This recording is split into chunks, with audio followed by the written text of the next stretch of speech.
Selamat datang di Sotoy Bola. Nggak perlu jago ngomongin bola, yang penting Sotoy aja. Gak usah. Gak usah. Bosan.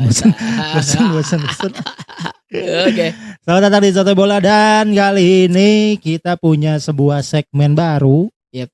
Kita bukan nggak akan ngomongin bola, pasti kita nggak ngomongin bola ya. Iya. Tapi kita akan ngomongin satu topik khusus. Yep. Yang mana ini cukup menarik karena kalau kita lagi nongkrong, lagi ngobrolin bola, selalu aja tuh suka ngomongin nama-nama orang-orang kayak gini gitu kan. Dan selalu disebutin apa yang kita ingat. Dan di di segmen ini kita akan ngomongin tentang player in core memory. Baru dikasih tepuk tangan, boleh nih. Mana tepuk tangan? Salah. Bukan. Bukan, kok bisa bukan sih? Nih. Itu dia. Apa itu player in core memory, Ceh? Jadi ini adalah ini adalah segmen kita akan bahas satu nama pemain yang ketika kita sebut namanya kita langsung kebayang tuh dia pemain mana, dia yang kita ingat dia apa, skillnya apa gitu. Oh iya. Pokoknya pemain yang menemani kita masa kecil lah. Betul. Apalagi kan kita kan seumuran kan, dan bola yang zaman bola yang kita kan sama. Yep. Makanya kalau kita ngobrol kan suka, pemain ini kita tahu. Yep. Nah, salah satu ini adalah pemain yang dari lu kan. Yoi. Ini nyangkut di core memory lu, yang Betul. mana jarang diomongin sama orang, tapi kalau orang-orang seumuran kita disebutin nama pemain ini pasti akan ngeh langsung. Betul. Oh, dia yang ini. Yep. Gitu kan. Dan pemain ini adalah John Arne Riise. Riise apa Riise? Gue nyebutnya John Arne Riise. Riise. Rice. Declan Rice. John Arne Riise, John Arne Riise, pokoknya Riise. Nah, dia adalah pemain Norwegia. Betul. Yang terkenal juga di klub Liverpool dan legenda lah di Liverpool. Legenda. Dia seorang back kiri di Liverpool, cukup lama di Liverpool, lalu pindah. Tapi yang jelas yang nyangkut di core memory gua di Liverpool sih. Dan bahkan waktu itu kita sempat ketukar kan nomornya, karena dia 2 kali ganti nomor. 2 kali ganti nomor ternyata. Lu inget dia nomor 6. Di gue inget dia nomor 18. Ya, dan ternyata emang dia dua-duanya nomor 18. Iya. Pertama emang datang gitu. 18, di akhir-akhirnya dia 6. Iya. Nah, kenapa lu pengen ngebahas John Arne Riise sekarang? Yep. Karena kenapa gue pengen ngebahas, karena itu nyangkut di core memory gue, tentu saja gitu. Tapi kenapa nyangkut di core memory gue? Karena gue main bola dengan kaki kiri. Di masa itu gue sangat merhatiin pemain-pemain berkaki kidal. Dan salah satu favorit gue adalah John Arne Riise ini. John Arne Riise. Pemilik kaki kiri dengan tendangan sangat keras. Rocket. Yoi, cannonball. Iya. Itu dia yang bikin gue nyangkut. Jadi di masa itu ada back kiri yang sangat bagus, tapi bukan dengan tendangan kencengnya. Modelan Ashley Cole, crossingnya bagus, larinya cepat. Ada juga yang cannonball juga sebenarnya, kayak Roberto Carlos. Tapi gue nggak begitu suka karena nggak di Premier League. Bukan, karena emang nggak begitu sering ngeliat lah. Premier League kan paling gampang ditonton dulu di TV 7 ya. Betul. Jadi yang sangat gue lihat bukan tipe crossing dan pelari adalah John Arne Riise. Dan dia itu tipe petarung juga. Betul. Gila, gue kalau ngeliat dia tuh sukanya berantem aja. Mukanya serem. Dia mirip ini, siapa? Gurunya ini. Guru anehnya di ini Dream High. Pak Ju-yong, siapa? Pak Jin Yong. Cuman bule aja ya. Iya, Pak Jin Yong. Kalau Koreanya Pak Jin Yong itu mirip aja. Pakai Pak Jin Yong cuma rambutnya bule aja. Bule ya. JYP apa? JYP itu dia. Gue tiap ngeliat JYP, ini Riise nih. Ya. Tapi emang itu sih, Riise tuh di gue juga ini banget. Iya kan, ya kita tumbuh di umur yang sama, pasti nyangkut juga di lu kan gitu. Nah, kalau yang ini fakta-fakta Riise yang mungkin orang banyak yang nggak tahu, Bar, lu tahu nggak? John Arne Riise dengan tendangan kaki kirinya yang kencang pernah membuat seorang pemain bola cedera. Orang-orang nih kalau kakinya tendangan bebasnya kencang paling bikin orang kena cedera perut. Mungkin atau nggak sengaja kejebret lah istilahnya. Kalau ini beneran bikin cedera karena ada pemain yang nyoba nahan dengan kakinya langsung patah. Dan pemain itu bukan pemain biasa, dia adalah Alan Smith. Alan Smith-nya Leeds dan MU. MU saat itu dia lagi setelah di Leeds direkrut sama MU, lagi jadi gelandang yang beneran agresif, seneng banget ngebantu serangan, kan dia tuh penyerang iya, gelandang juga. Saat itu karena penyerang MU ada nomor Rooney, 10 lah dia perannya. Iya, dia masih ada Rooney dan Nistelrooy di MU daripada dia cadangan. Rooney, Nistelrooy udah cabut ya, gue lupa, era-era itulah intinya. Dia lebih sering jadi gelandang, nomor 14 tuh. Karena dia agresif, karena dia emang seneng beradu mulu. Riise nendang free kick, dia sebagai pagar inisiatif lari duluan untuk motong, nyeleding, kena kakinya, cedera ACL semusim. Dan tidak pernah sama lagi sejak saat itu dia. Wah, itu gila sih. Itu bener-bener sampai hari ini gue tiap ngeliat Riise, Alan Smith karirnya gara-gara lu tahu turunnya gitu. Iya, tapi emang si Riise ini kalau misalnya kita lihat di klip-klip potongan gitu, emang ya terkenal tendangan kirinya itu loh. Iya kan. Yang pernah tercatat 118 atau 114 km per jam tuh, tendangannya. Gila. Orang gila kata gue tendangannya itu. Hampir kayak awus. Iya, lebih kenceng dari Beat Street ya. Beat Street di bawah segitu udah goyang. Udah goyang kan. 118an. Dan ini satu lagi selain yang dia mencederai Alan Smith, ini juga yang nyangkut di core memory gue adalah dia pembuka gol pertama Liverpool. Yang waktu Miracle of Istanbul. Iya, yang menyakiti Milan, klub favorit gue. Tapi gue jadinya hafal betul. Asis ke Gerrard, gol pertama itu adalah dari Riise. Riise ngasih dia crossing, diblok sama Cafu, balik lagi ke Riise, diangkat lagi, disundul Gerrard. Itu kata gue, anjing ini pemain nomor 6 bagus, tapi lawan Milan tapi bagus. Itu beneran sampai sekarang gue tiap ngeliat Riise, gara-gara lu nih Gerrard bisa ayo Gerrard gitu tulus tuh. Iya. Tapi kan yang ngasih crossingnya itu loh yang bagus gitu.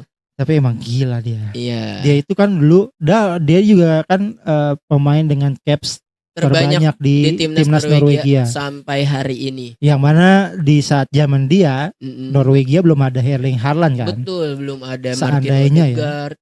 Cuman ada John Arne Riise sama John Carew. John Andy Carew. Enggak, John Carew. John Carew ya. John Carew, John Arne Riise sama penyerang jangkung satu lagi Tore Andre Flo. Itu pun udah mulai tua si Flo-nya. Carew aja udah temenan sama Riise. Coba, iya seandainya Riise ada di masa sekarang. Ngeri sih. Ngeri itu. Haaland, Odegaard, Sanderberg, Alexander Sorloth. Wah itu gila. Jangkung semua. Ngeri juga lah. Walaupun sekarang tanpa Riise sih Norwegia lebih bagus. Lolos Piala Dunia loh. Sih. Dulu kasihan. Dulu kasihan. Karena John Carew juga modal tinggi aja. Betul. Dulu teh. Gak bisa diandelin kayak Haaland, gak bisa. Kalau Haaland kan raksasa, monster. Betul. Beneran bisa gerak, bisa lari cepet, body charge kenceng gitu. Orang gila dia. Nah, John Arne Riise ini pemilik caps terbanyak di timnasnya dengan 100 lebih. Dan dia untuk dikejar masih agak sulit karena Haaland, gue kira Haaland tuh caps di timnasnya udah lebih dari gocap, ternyata masih di bawah.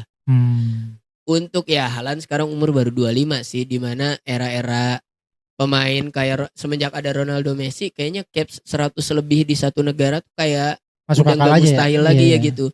Cuman ngejar John Arne Riise tugas berat untuk Haaland dan Martin Odegaard gitu. Kayaknya agak masih jauh gitu. John Arne Riise tuh terlalu, sejelek apapun dia di Liverpool, dia lagi yang dipanggil. Tau gak sih kayak timnas Uruguay kemarin tuh. Iya. Diogo Godin udah tua, Diego Lugano dulu udah tua, tapi nggak ada pemain lagi, itu lagi yang dipanggil gitu. Ya kayak gitu John Arne Riise di masa Norwegia itu. Ya. Iya. Tapi yang kemarin gue inget juga, kemarin gue ngeliat di TikTok yang FIFA yang Football 25 legend main itu loh. Iya. Itu kan ada yang adu tendangan itu tuh, kencang-kencang tendangan yang ngelawatin papan. Save Our Soccer kalau nggak salah itu. Pokoknya jauh-jauh ngancurin papan kan, ada 15 tuh poinnya, gue nggak tahu berapa poinnya. Ada Emil Heskey, ada bukan Heskey, Sol Campbell. Terus ada pemain Korea gue nggak tahu. Terus ada gue lupa satu lagi siapa, pokoknya. Terus yang terakhir Sol Campbell terakhir. Pokoknya Sol Campbell itu berhasil mecahin Puyol. Puyol itu mecahin 8. Ya. 8 atau 8. Yang Korea itu cuma 4 atau 6. Sol Campbell dari 15 14 dia dapat poin. Terakhir Riise dong. Ditendang kan. Ada Gareth Bale ditanya, menurut lu berapa nih? Semua itu mah tembus sama dia. Oh, kata Gareth Bale. Gareth Bale ditanya kan, menurut lu ini akan tembus berapa nih Riise? Semua tembus sama dia. Pas ditendang semua jebol. Beneran gila. Tembus tuh kan. Orang gila emang itu. Udah tua loh padahal kan hitungan tendangannya tetap gila ini itu orang. Kaki kirinya terlalu sadis dia. Bale aja sampai yang sama-sama ini ya, Gareth Bale ya. Iya betul. Sama-sama kiri kan. Sama-sama kiri, sama-sama pelari kencang juga. Iya betul. Ngelihat Riise yang udah tua masih yakin tembus itu dan tembus emang gila itu. Iya. Emang segitu diakuinya berarti. Iya, tapi kalau dari selain timnas Norwegia, dia tuh menurut gua kalau legenda klub sih lebih ke Liverpool. Ya Liverpool, meskipun dia kan main di klub-klub yang lain dan tetap bagus-bagus aja kan. Iya, di Roma juga lumayan lama, berapa musim gitu kan di Roma, terus balik ke Premier League lagi di Fulham. Cuman yang sangat membekas buat gue sih Riise ya Liverpool gitu. Iyalah, karena kan di masa prime-nya juga itu. Di masa prime, dan dia juga selain dapat gelar Liga Champions, dia dapat FA. Kalau nggak salah Piala FA tuh semusim setelah juara Champions 2005 tuh. 2006 ya kalau gue nggak salah. Masih Benitez nggak? 2006 tuh masih kan. 2007 juga pas lawan Milan berhasil menang itu masih Benitez, masih Rafa ya? Masih. Iya. 2006 kalau gue nggak salah juara Piala FA, nyaris kalah, dibayar sama Steven Gerrard buat imbang 1-1. Gak tahu akhirnya extra time atau Liverpool berhasil ngebalikin menit akhir, gue lupa. Intinya saat itu Liverpool juara Piala FA. Iya. Jadi Jonathan Riise punya 2 gelar penting di situ, Champions dan Piala FA, walaupun gak pernah juara Premier League ya. Tapi kan Champions 2 kali lagi kan, yang satu meskipun runner up ya. Iya, 2 kali masuk final. 2 kali masuk final. Satu itu menang, 1 kalah. Prestasi lah. Tapi emang Liverpool di zaman Rafael Benitez sih ngeri ya. Ngeri. Di zaman Rafa ya. Betul. Torres kan. Iya. Torres kan juga zaman Rafael kan. Iya, Dirk betul. Pokoknya pas final 2007 tuh Dirk, ada Peter Crouch. Barros masih enggak sih? Udah enggak ada 2007. Udah enggak ada Barros. Udah enggak ada. Ada apa namanya? Luis Garcia? Sayap kanannya Jermaine Pennant. Tahu enggak lo Pennant yang Kribo? Itu juga bagus tuh. Ya Gerrard pasti gitu. Carragher ya? Carragher masih ada. Ya, kiper udah Pepe Reina 2007. Oh iya, Pepe Reina. Kalau 2005 kan masih Jerzy Dudek. Itu dia. Efek kiper berarti itu. Banyak sebenarnya banyak pemain core memory kita ya. Dudek jarang diomongin orang loh. Iya, padahal itu orang gokil sih itu. Iya, dia penentu itu loh. Mukanya kayak Rafael Benitez tahu. Siapa? Dudek. Kalau lupa botaknya.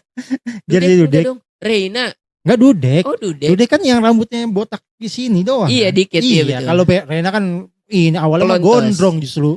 Reina gondrong. Reina di Liverpool mau udah langsung botak. Oh, udah langsung botak ya? Botak. Bukan yang itu. Oh iya, beda.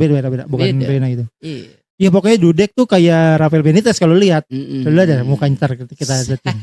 Kayak Rafael Benitez agak mirip. Oh, karena banyak Benitez sih. Enggak pelontos ya. Enggak. Oh iya. Ya banyak sih kalau di core memory ya. Iya sebetulnya kan. Di zaman-zaman itu. Tapi kalau untuk pembahasan perdana ini Riise aja sih. Apa yang ada di core memory gue jelas John Riise. Oke, kalau gitu, dan buat teman-teman kalau kalian punya nama pemain yang nyangkut di core memory kalian, langsung aja tulis di kolom komentar, nanti mungkin bisa kita bahas ya. Betul. Dan pemain-pemainnya kalau bisa jangan pemain-pemain kayak Ibrahimovic, Shevchenko, jangan kayak gitu-gitu. Nama-nama kayak tadi aja. Riise. Walaupun mungkin kalian suka banget sama pemain itu, tapi kalau udah terlalu umum dibahas media, janganlah, cari yang lain. Kasihan.